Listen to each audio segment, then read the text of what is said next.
Frérot, j'ai passé 1 heure sur toi. C'est moi, je t'ai ken. C'est ça qu'ils comprennent pas, en fait. Genre, je t'ai baisé pendant 1 heure.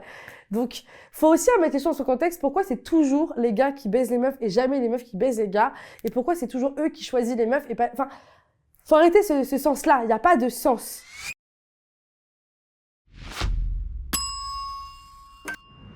Est-ce que tu peux te présenter, s'il te plaît? Bonjour, donc moi c'est Iris de Frenchy Shore.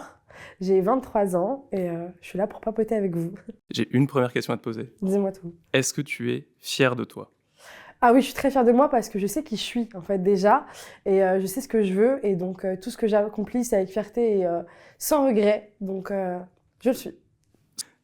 Et c'est quelque chose que toi, on t'a éduqué comme ça? Ou c'est quelque chose que tu as appris sur le tas? C'est quelque chose que tu as découvert à quel âge? Alors moi mes parents sont des gens très très ouverts d'esprit. C'est-à-dire que dès mon plus jeune âge on a toujours parlé de tout, hein, que ce soit de sexualité, de drogue. Ils m'ont jamais jugée, ils m'ont toujours accompagnée. Dès que j'avais des questions ou des choses à leur dire, ils m'ont jamais interdit, mais ils m'ont toujours fait de la prévention. C'est ça la différence aussi, c'est que quand tu as une prévention derrière, tu as aussi moins envie de décevoir. Donc moi, j'ai vraiment été éduquée dans cette ouverture d'esprit où mes parents sont artistes et ouais. Et ça, c'est tes parents, mais tes proches, autres que tes parents, ton entourage proche, j'imagine l'entourage que tu avais quand tu étais gamine peut-être, ou tes parents un peu plus éloignés, comment ils vivent ça? Alors, ma famille, au départ, a un peu louché, clairement, quand je leur ai annoncé. Et pour vous dire, à Noël, on a carrément regardé un épisode en famille. Ça a été un moment très intense, clairement. Mais du coup, ils l'acceptent tous. Au départ, mon cousin, il était là, ouais, t'es sûr? Maintenant, il me demande de poster des photos avec lui pour charo des meufs.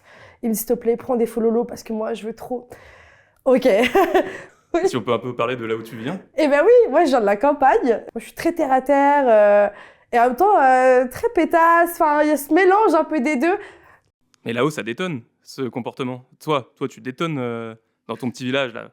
C'est vrai que dans mon petit village, je pense qu'ils s'y attendaient pas. À mon avis, il y avait plus d'un infarctus quand ils ont vu que j'y étais. Parce que moi j'habite à côté des chefs. Enfin, genre vraiment, ils se disent, mais qu'est-ce qu'elle fout là-bas? Mais par contre, c'est sympa parce que du coup, tous mes anciens plans cul me rappellent. Oh Iris, ça va? Nique ta race. Mais après, c'est pas très grave, hein. Mais du coup, ouais, ça fait du bien. Tes plans cul dans le village? Ouais, ouais, Ah ouais. ouais. Je les appelle les fiables. C'est parce qu'ils sont fiables, tu leur envoies un message, c'est bon, hein. Ils sont là depuis le début. Depuis le début. Et parti depuis longtemps aussi, hein. Là, j'ai fait un reset, là, vu que c'est 2024. Ah, t'étais connu, ouais, là-haut. Non, mais c'était déjà ça avant. Enfin, t'as pas attendu Frenchy Shore pour être connu Mais non, mais par les après, mecs. je pense que comment dire, plaire et le sexe et tout, c'est quelque chose qui fait partie de la vie de tous les jours en soi. C'est pas un mal d'avoir un plan cul, c'est pas un mal de coucher avec quelqu'un plusieurs fois ou de rencontrer quelqu'un pour la première fois et coucher avec. Moi, je l'ai toujours assumé auprès de mes proches que parfois, je préfère avoir ça que dans une relation toxique et jusqu'à limite en crever d'amour. Je préfère être une femme indépendante qui pense à elle et qui a son propre plaisir en fait, tout en faisant ses propres choix sans qu'il y ait personne derrière quoi. Parce que pour toi, quand il y a un rapport sexuel, quand il y a du sexe, faut que ça brûle. En vrai, je pense que quand il y a un rapport à du sexe, je pense qu'il faut que comment dire, faut que je veux dire faut que ça envoie mais dans le sens dans le respect. C'est-à-dire que quand tu couches avec quelqu'un, même quelqu'un que tu rencontres en soirée, tu peux très bien parler de sexualité avant sur la personne, ce qu'elle aime ou pas. Moi, ça m'est arrivé une fois de rencontrer un gars. Au final, on avait un peu parlé vite fait et je me retrouve au lit avec lui et je me rends compte que le mec est archi dominant. Et là, je me dis, c'est terminé. Je vais plus être sur cette terre. Enfin, genre, clairement. Et j'aurais dû en parler avec lui avant. Donc, en fait, selon les besoins des uns des autres, c'est ça aussi qui fait la différence. Donc, moi, il y a des fois où j'aime bien quand c'est le feu et des fois où j'aime bien quand c'est plus calme. Et ça varie, en fait, selon mes envies, quoi. Des fois, j'ai envie qu'il pleuve et des fois, j'ai envie qu'il y ait du soleil. Et des fois, j'ai envie qu'il fasse super chaud et des fois, super froid. Genre, en fait, moi, mes rapports, c'est la météo. Et c'est un truc dont tu parles Ah avec ouais. la personne. C'est hyper important, ça. Ouais, ouais, ouais. La discussion, en fait, le dialogue, c'est quelque chose qui est hyper important. Parce que le sexe, c'est quand même une pénétration chez une femme qui fait que tu te mets dans son intimité personnelle, corporelle. Donc, c'est pas rien en soi. Donc, faut avoir un minimum de lien. En fait, il faut que le fil conducteur du rapport, il soit cohérent avec les envies et des uns et des autres. Si t'aimes tout, ma foi, t'es pas forcément obligé de parler. Mais s'il y a des choses que t'aimes pas faire, je sais pas, faciale ou des choses comme ça, faut le dire. Pas que tu te retrouves à un moment donné avec du riz au lait partout sur la gueule à 8h du mat. Dégueulasse! Jamais! Alors que t'as pas été prévenu. Enfin, vous voyez, c'est des choses comme ça où s'il y a des petites choses, quoi, faut discuter tout le temps. T'as déjà eu des mecs qui t'ont proposé de faire leurs fantasmes, de réaliser leurs fantasmes? Ouais, ça Avec m'est des arrivé. anecdotes Je me suis dit, ouais, pourquoi pas, ouais. Il y en avait un que j'avais réalisé où le mec m'avait demandé juste de m'attacher, genre, derrière les bras. Alors, je me suis retrouvée étouffée dans mon oreille, j'avais trop le seum. J'étais en train de suffoquer. Je me suis dit, à tous les coups, je suis une asthmatique, clairement. Mais et j'avais réalisé, je m'étais dit, ok, pourquoi pas, ça va, en vrai, c'est rien. Donc, des fois, ouais, je préfère limite réaliser les fantasmes des autres parce que, je sais pas, je suis un caméléon, en fait, genre, moi, je m'adapte. Ouais. et t'as pas l'impression, genre, des fois que les mecs, ils fantasment sur toi, tu vois, même après Frenchy Shore, maintenant, t'as pas ce truc de les gars te parlent parce que t'es Iris, parce que t'es une femme ronde, parce que plein de trucs, parce que t'es libérée sexuellement. Ben, alors, je pense qu'il y aura toujours ce fantasme un peu là pour des hommes, justement, de la femme ronde et tout. Maintenant, c'est moi qui fais mes propres choix. Maintenant, c'est moi qui décide de avec qui je veux avoir des rapports. Mais je le prends pas mal, en fait, parce que c'est mon corps. Et au pire, si lui il peut réaliser son fantasme et moi je peux kiffer, enfin, j'ai pas à être là en mode ah ouais, mais non, enfin. Mais je reçois tous les compliments. Des fois sur Insta, je reçois j'aurais été dans French Shore, je t'aurais ken. Je suis en mode ah, mais c'est trop mignon, tu sais, genre, j'ai trop envie de répondre un petit cœur et tout, mais je le fais pas, sinon après il va grave me parler. Mais dans tous les cas, il faut que tu kiffes. Pardon. Ouais, Dans tous les cas, il faut que tu kiffes, il faut que tu profites. en fait, dans tous les cas, je pense qu'il faut kiffer, faut profiter. Mais vraiment, en fait, à partir du moment où tu apprends à être égoïste avec toi-même. C'est-à-dire que quand un mec qui dit ouais, cette meuf-là, justement, je l'ai baisée, nanana, frérot, j'ai passé 1 heure sur toi. C'est moi, je t'ai ken. C'est ça qu'ils comprennent pas, en fait. Genre, je t'ai baisé pendant 1 heure. Donc, faut aussi remettre les choses dans son contexte. Pourquoi c'est toujours les gars qui baisent les meufs et jamais les meufs qui baisent les gars? Et pourquoi c'est toujours eux qui choisissent les meufs et pas. Enfin, faut arrêter ce sens-là. Il n'y a pas de sens. On n'est pas comme dans une aiguille du montre où ça a toujours ça tourne toujours la même heure. Non, non, non.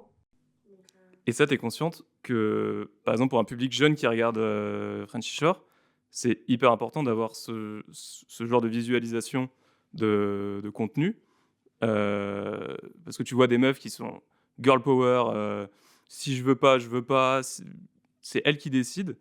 Par rapport au porno où les gars, les gamins, ils ont du porno à 13 ans, à 14 ans. Là, au moins, tu as une sexualité libérée, un truc où tout est ouvert, on dit oui, on dit non quand on veut. Alors déjà, en fait, il faut savoir que déjà, le porno, c'est de l'acting, hein.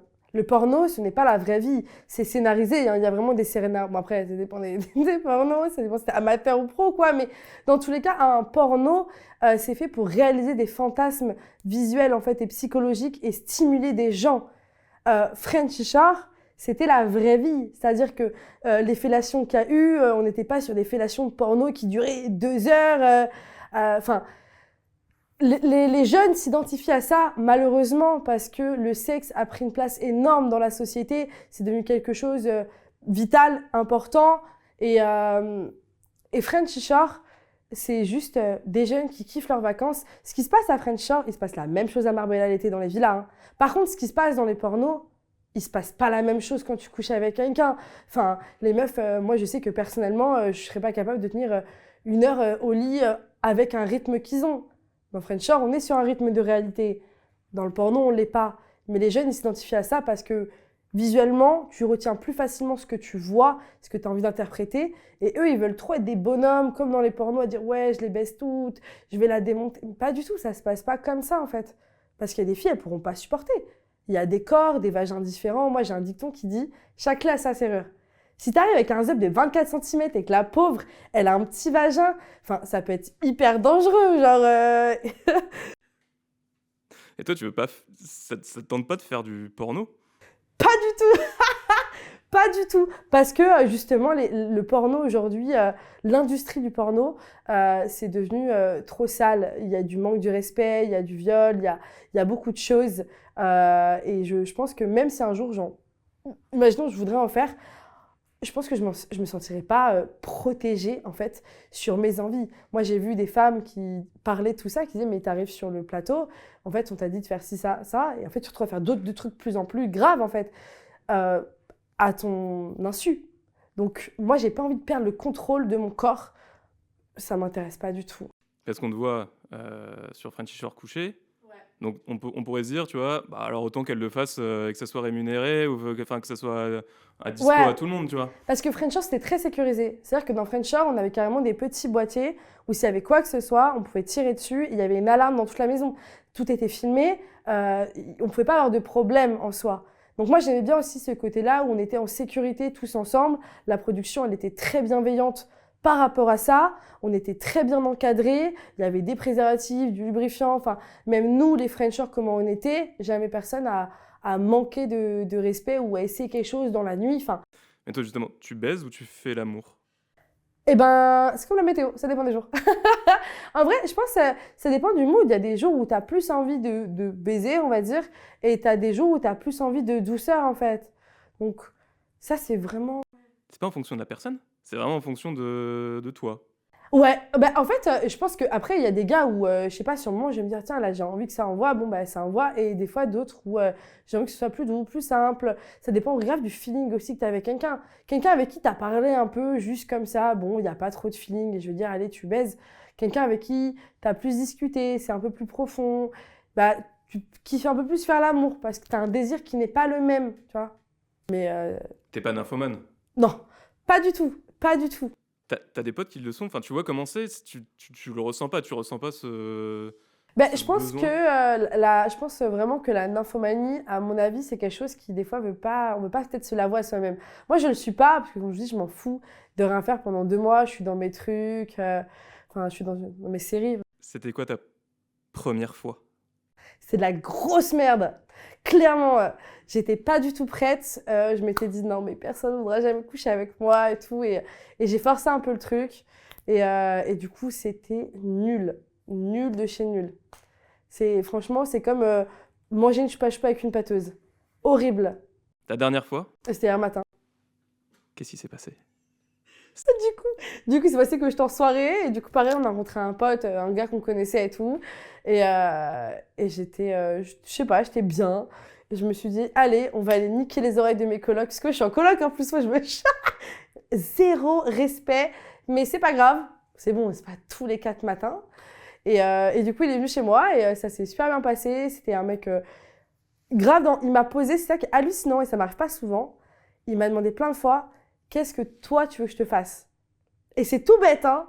Mais moi, j'étais là, mais toi, dis-moi ce que tu veux que je te fasse. T'es là, mais toi, dis-moi. Je dis, mais toi, dis-moi. Bon, au final, il s'est passé plein de choses. Donc t'as su dire ce que tu voulais. Ouais, C'est un exactement. truc pas facile de dire ce qu'on veut. Ben, en fait, ce qui est plus dur, c'est de savoir ce qui nous fait du bien. Mais vraiment le bien, vous voyez, genre...